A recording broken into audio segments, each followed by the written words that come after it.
Hello बच्चों, कैसे हो आप सभी। मैं आशा करता हूँ कि आप सभी स्वस्थ होंगे, मस्त होंगे और आपकी पढ़ाई भी बहुत अच्छे तरीके से चल रही होगी। मेरे प्यारे बच्चों, आज की इस क्लास में मैं आपको बताने वाला हूँ पुनर्जीवित डीएनए तकनीकी के संसाधन के बारे में। क्या क्या टेक्निक डीएनए के रिकॉम्बिनेंट बनाने में लगाई जाती है, कौन कौन से संसाधन यूज होते हैं, उसके बारे में हम आज की इस क्लास में चर्चा करेंगे।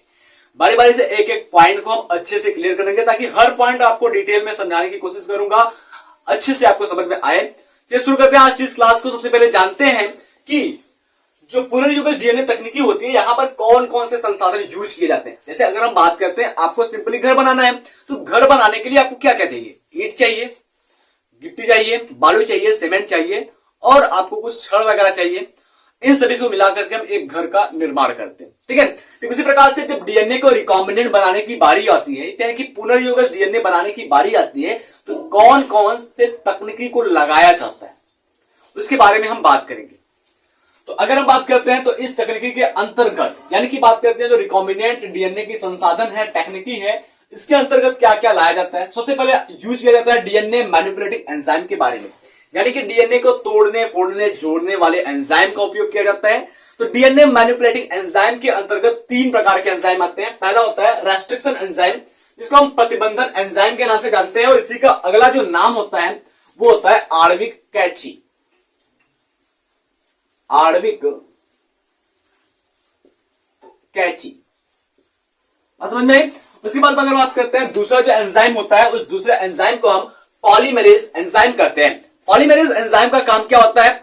पॉलीमरेज एंजाइम फोटोकॉपी करके उसका दूसरा रूप देता है। यानी कि अगर हम बात करते हैं जो पॉलीमरेज एंजाइम होते हैं वो 2 प्रकार के होते हैं। पहला जो पॉलीमरेज एंजाइम होता है वो होता है डीएनए पॉलीमरेज, डीएनए पॉलीमरेज, ठीक है।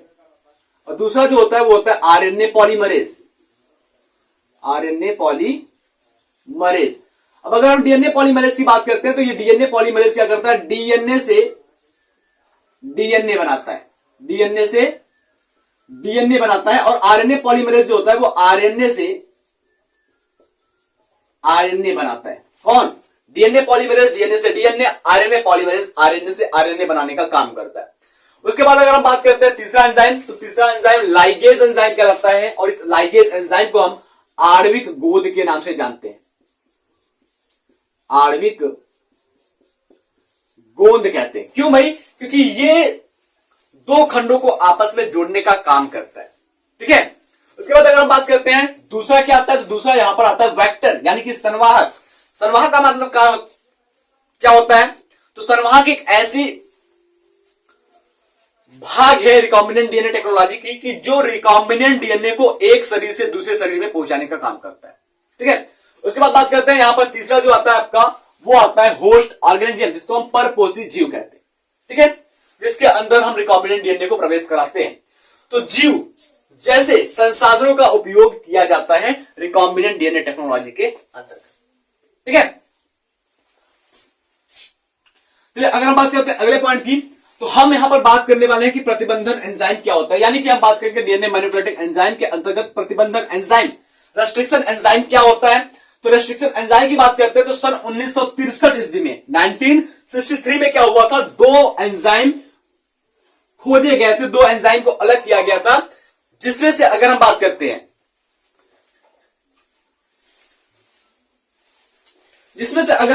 हैं, जो इकोलाई के अंदर बैक्टीरियोफेज की वृद्धि को रोकता है, ठीक है। अगर हम बात करते हैं 2 एंजाइम जो पृथक किए गए थे 1963 ईस्वी में, उस एंजाइम में से कुछ ऐसे एंजाइम होते हैं जो इकोलाई बैक्टीरिया के अंदर बैक्टीरियोफेज की वृद्धि को रोकते हैं, जबकि जो दूसरा एंजाइम होता है वो क्या करता है भाई?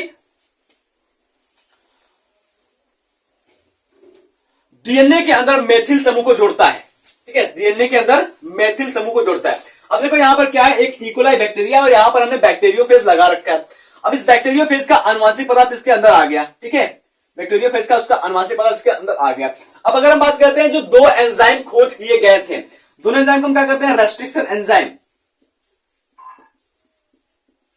Restriction enzyme. अब रेस्ट्रिक्शन एंजाइम में बात करते हैं 2 प्रकार के एंजाइम आते हैं। एक एंजाइम जो होता है, ठीक है, एंजाइम फर्स्ट की बात करते हैं,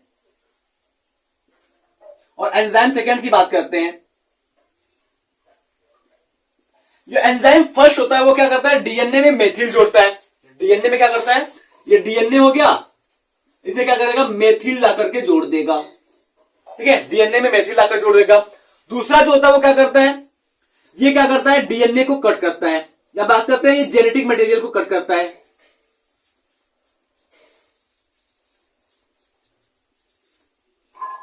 जेनेटिक मटेरियल को क्या करेगा, कट करेगा। तो बात यहां पर आती है किस प्रकार के जेनेटिक मटेरियल को एंजाइम कट करता है और किसके अंदर मेथिल जोड़ता है। देखो, अगर हम बात करते हैं जो रेस्ट्रिक्शन एंजाइम होता है, दो रेस्ट्रिक्शन एंजाइम में से एक रेस्ट्रिक्शन एंजाइम यानी कि प्रतिबंधन एंजाइम जो होता है वो इकोलाई के बैक्टीरिया में ही मेथिल ग्रुप को ला करके जोड़ देता है, मेथिल समूह को इस प्रकार से जोड़ देता है। ठीक है, तो अब क्या होगा कि ये जो रेस्ट्रिक्शन एंजाइम है वो क्या करेगी, इकोलाई के बैक्टीरिया को नहीं काट पाएगी। क्यों, क्योंकि यहां पर मेथिल समूह आकर के जुड़ गया है। जबकि जो दूसरा एंजाइम है जो जेनेटिक मटेरियल को कट करता है, ये कट करेगा आपके बैक्टीरियोफेज के जेनेटिक मटेरियल को, इस प्रकार से ये कट कर देगा जनरली। ठीक है, क्यों कट करेगा, क्योंकि यहां पर मेथिल समूह नहीं लगा हुआ है, तो ये आपके जो जेनेटिक मटेरियल है उसको ये क्या करेगा, कट करने का काम करता है। वही बात यहां पर लिखा गया है कि इसमें से एक डीएनए में मेथिल समूह को जोड़ता है। ठीक है, यहां पर मेथिल समूह को जोड़ता है, जबकि दूसरा डीएनए को काटता है। दूसरा क्या कर रहा है, डीएनए को काट रहा है। बाद वाले एंजाइम को हम रेस्ट्रिक्शन एंडोन्यूक्लियस नाम देते हैं, यानी कि जो एंजाइम है जो काटने का काम कर रहा है उसको हम रेस्ट्रिक्शन एंडोन्यूक्लियस यानी कि प्रतिबंधन एंडोन्यूक्लियस एंजाइम नाम देते हैं। अब अगर हम बात करते हैं जो एंडोन्यूक्लियस एंजाइम होता है, ठीक है, एंडोन्यूक्लियस एंजाइम होता है, या फिर बात करते हैं जो प्रतिबंधन एंजाइम होता है, वो एंजाइमों का एक समूह होता है जिसको हम न्यूक्लियस नाम देते हैं। क्या नाम देते हैं, न्यूक्लियस नाम देते हैं। और न्यूक्लियस जो होता है वो दो प्रकार का होता है, एक एंडोन्यूक्लियस होता है और एक एक्सोन्यूक्लियस होता है। अब अगर हम बात करेंगे कि एंडोन्यूक्लियस क्या होता है और एक्सोन्यूक्लियस क्या होता है, उसको अच्छे से समझने की कोशिश करेंगे। ठीक है, तो फटाक से आप इन पॉइंट को नोट कीजिए ताकि आगे नोट्स बना सके।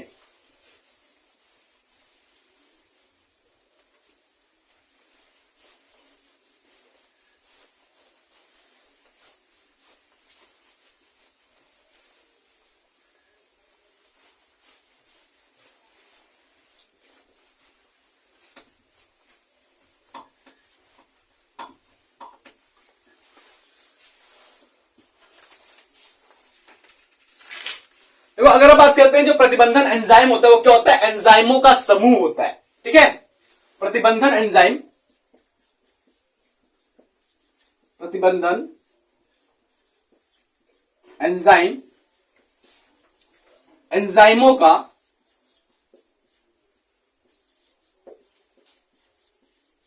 समूह होता है जिसे न्यूक्लियस कहते हैं। न्यूक्लियस कहते हैं। अब अगर हम बात करते हैं कि जो न्यूक्लियस होता है भाई वो दो प्रकार का होता है। ठीक है, न्यूक्लियस जो होता है वो दो प्रकार का होता है। पहला जो न्यूक्लियस होता है इसको हम कहते हैं एक्सोन्यूक्लियस, और दूसरा जो न्यूक्लियस होता है इसको हम कहते हैं एंडोन्यूक्लियस। अब बात करते हैं कि एक्सोन्यूक्लियस और एंडोन्यूक्लियस में क्या अंतर है। ठीक है, देखो, जैसे कि अगर हम बात करते हैं ये डीएनए का कोई खंड है या फिर डीएनए है, और ये एक्सोन्यूक्लियस क्या करता है, इस डीएनए को बाहरी खंडों पर काटता है। डीएनए के क्या करता है, बाहरी खंडों पर काटता है। चलो, यहां पर काट दिया, यहां पर काट दिया, यानी कि डीएनए को बाहर से काटता है। यानी कि बात करता है ये जो एक्सोन्यूक्लियस होता है वो डीएनए के बाहरी खंडों को काटता है।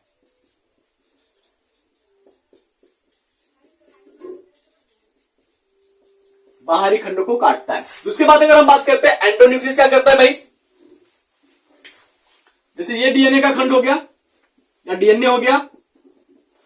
अब ये जो हमारा एंडोन्यूक्लियस एंजाइम होता है वो क्या करता है, एंडोन्यूक्लियस एंजाइम क्या करता है, डीएनए को किसी विशिष्ट स्थान पर काटता है। डीएनए को क्या करता है, किसी विशिष्ट स्थान पर काटेगा। चलो, अंदर से ये काट दिया डीएनए को, तो अब क्या हो जाएगा, ये डीएनए दो भागों में बंट जाएगा इस प्रकार से। ठीक है, तो इसका मतलब क्या हो गया कि जो एंडोन्यूक्लियस एंजाइम होता है वो डीएनए को अंदर से किसी विशिष्ट स्थान पर काटता है। डीएनए को किसी विशिष्ट स्थान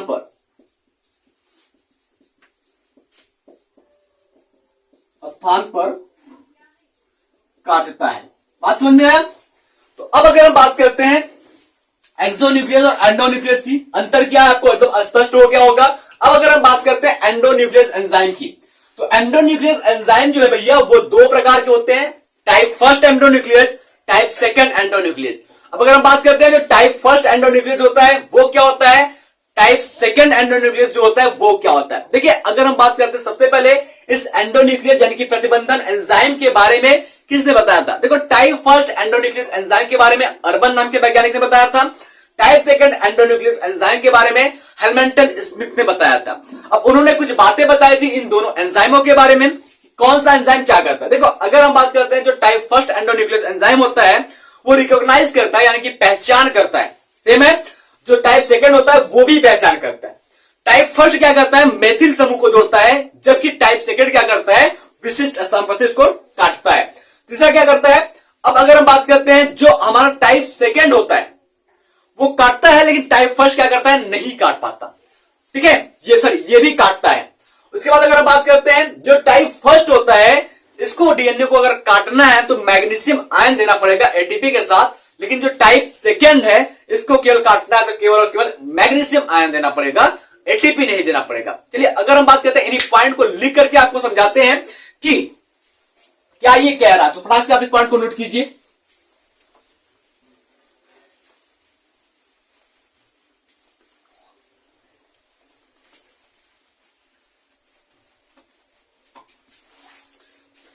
देखिए हम बात कर रहे हैं एंडोन्यूक्लियस की। एंडोन्यूक्लियस एंजाइम दो प्रकार के होते हैं, टाइप फर्स्ट यानी कि प्रथम प्रकार का एंडोन्यूक्लियस,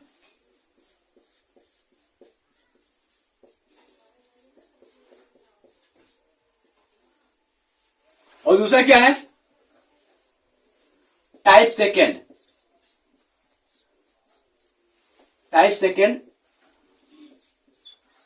एंडोन्यूक्लियस।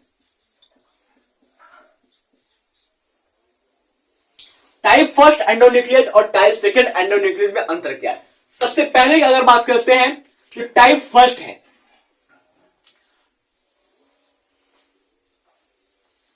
टाइप फर्स्ट को खोजने वाले वैज्ञानिक है अर्बन, टाइप सेकंड को खोजने वाले वैज्ञानिक है हेलमेंथन स्मिथ। क्या है, हेलमेंथन स्मिथ।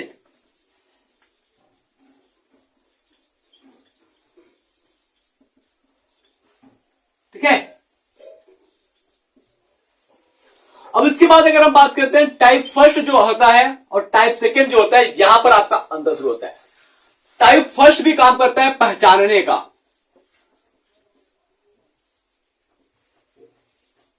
और टाइप सेकंड भी काम करता है पहचानने का।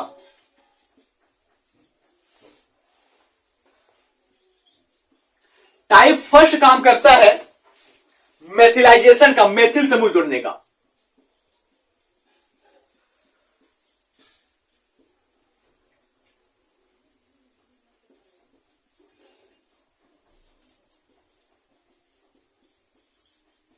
लेकिन टाइप सेकंड क्या करता है, विशिष्ट स्थान पर से काटता है, रेस्ट्रिक्शन साइट ऑफ डीएनए होता है। ठीक है,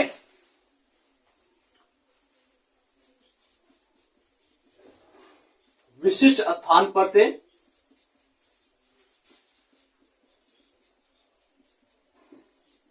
काटता है। टाइप सेकंड की बात करते हैं, विशिष्ट स्थान से काटता है। अब अगर हम बात करते हैं टाइप फर्स्ट, ये भी काटता है। किसको काटता है भाई, डीएनए को काटता है। ठीक है, किसको, डीएनए को। ये क्या करता है, ये भी डीएनए को काटता है। टाइप सेकंड भी क्या करता है, काटता है, किसको, डीएनए को। तो भाई अंतर क्या है, ये भी काट रहा है, ये भी काट रहा है, ये भी पहचान रहा है, ये भी पहचान रहा है, तो अंतर है क्या, है अंतर। अब अंतर आता है, जो अंतर है वो क्या है कि जो टाइप फर्स्ट एंडोन्यूक्लियस एंजाइम होता है, अगर ये किसी डीएनए को काटता है तो इसकी रिक्वायरमेंट क्या होती है, इसकी मांग क्या होती है, डिमांड क्या होती है। तो ये रिक्वायरमेंट इसकी होती है एटीपी आयन की, एटीपी अणु की साथ में मैग्नीशियम सेकेंड आयन की। ठीक है, क्या होती है भाई? एटीपी अणु और मैग्नीशियम सेकेंड आयन की होती है, जिसकी पूर्ति करना काफी मुश्किल होता है, क्योंकि भाई आप बाहर से तो केवल मैग्नीशियम आयन दे सकते हैं, लेकिन एटीपी आयन नहीं दे सकते। तो इस प्रकार से ये जो आपका एंडोन्यूक्लियस एंजाइम है वो यूजलेस हो जाएगा हमारे जैव प्रौद्योगिकी में। उसके बाद अगर हम बात करते हैं यहां पर सेकेंड टाइप वाले में, तो सेकेंड टाइप वाला जो होता है इसको ओनली केवल रिक्वायरमेंट होती है,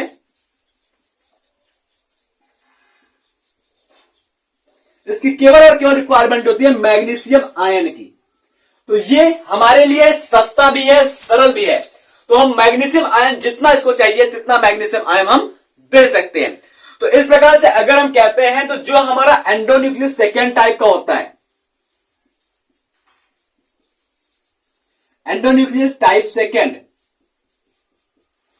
ये हमारे बायोटेक्नोलॉजी के अंदर यूज किया गया है।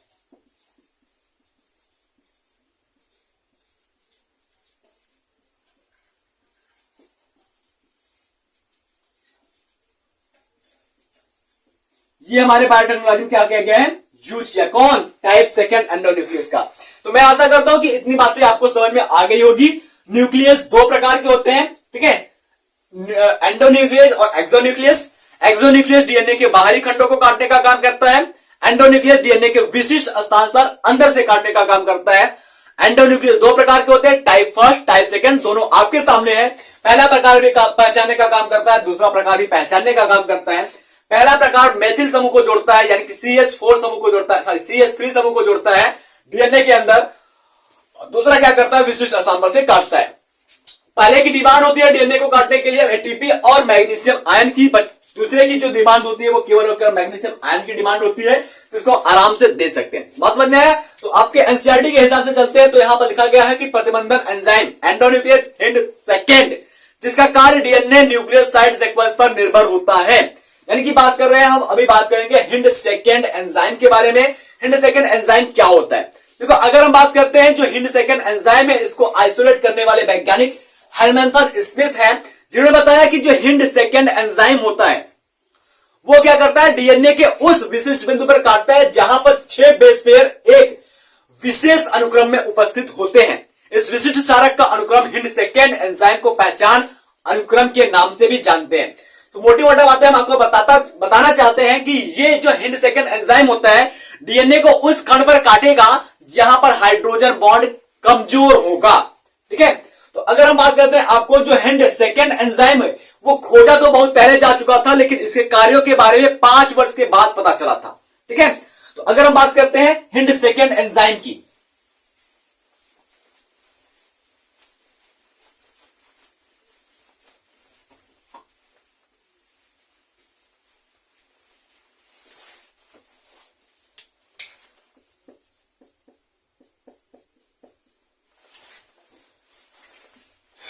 स्मॉल लेटर में हिंड सेकेंड,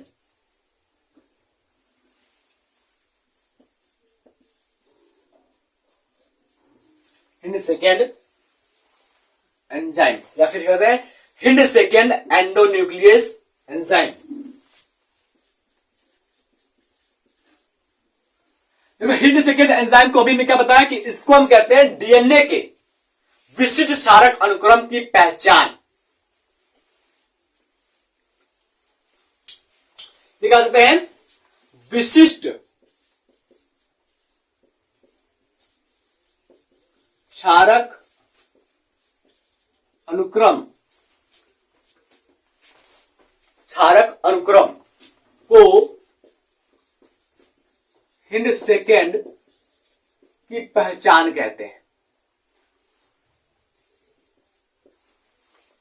हिंड सेकेंड की पहचान कहते हैं। बात समझ में आई? चलिए, अब अगर हम बात करते हैं जो हिंड सेकेंड एंजाइम होता है वो कहां काटता है, तो हिंड सेकेंड एंजाइम जो होता है वो डीएनए के एक विशिष्ट खंड को काटता है जहां पर 6 बेस पेयर एक विशेष अनुक्रम में उपस्थित होते हैं।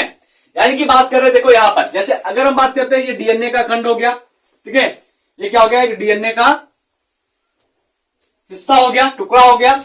अब यहां पर क्या है कि जो आपके बेस पेयर ये 5' to 3' है और ये क्या है 3-5 है। अब यहां पर क्या है, आपके जो क्षारक है वो क्या है, उपस्थित है। तो यानी कि अगर हम बात करते हो तो यहां पर क्या है आपका ग्वानिन, थाइमीन, ठीक है, cytosine, thymine, adenine, thymine, guanine, cytosine. उसके बाद क्या है यहां पर cytosine, adenine, guanine, adenine, thymine, adenine, cytosine, guanine. यहां पर मैं थोड़ा ही लिख करके आपको समझा रहा हूं क्या है कि ये जो रेस्ट्रिक्शन एंजाइम, देखो यहां पर क्या होगा, ग्वानिन साइटोसिन के बाद ट्रिपल बॉन्ड, इसके बाद डबल बॉन्ड, इसके पास फिर से ट्रिपल बॉन्ड, इसके पास डबल बॉन्ड, इसके पास डबल बॉन्ड, इसके पास डबल बॉन्ड, वापस से ट्रिपल बॉन्ड आ जाएगा, ट्रिपल बॉन्ड, इस प्रकार से डबल ट्रिपल चलता रहेगा। अब ये हिंड सेकेंड जो एंजाइम होता है वो काटता कहां पर है, ये काटता है जहां पर विशिष्ट अनुक्रम पाए जाते हैं क्षारकों के। तो विशिष्ट अनुक्रम का मतलब क्या होता है, जो लगातार दोहराए गए हो, ठीक है। देखो थाइमीन, एडेनिन, थाइमीन, फिर इसके बाद एडेनिन, थाइमीन, थाइमीन, इस प्रकार से चलता रहेगा। तो हिंड सेकेंड क्या करता है, यहीं से काटता है इसको, कहां पर, जहां पर एडेनिन, थाइमीन बहुत ज्यादा बार आए होते हैं वहीं पर इसको काटता है। और एक क्या करता है, सपाट छोर का निर्माण करता है। बात समझ में आया। चलिए आगे बात करते हैं। तो आशा करते हैं कि जो आपका डीएनए टेक्नोलॉजी है, रिकॉम्बिनेंट टेक्नोलॉजी है, यहां पर प्रतिबंधन एंजाइम का काम आपको अच्छे से समझ में आ गया होगा। तो अगली क्लास में हम पढ़ेंगे नोमेनक्लेचर ऑफ रेस्ट्रिक्शन एंजाइम के बारे में, यानी कि प्रतिबंधन एंजाइम के नामकरण के बारे में, कैसे नामकरण किया जाता है।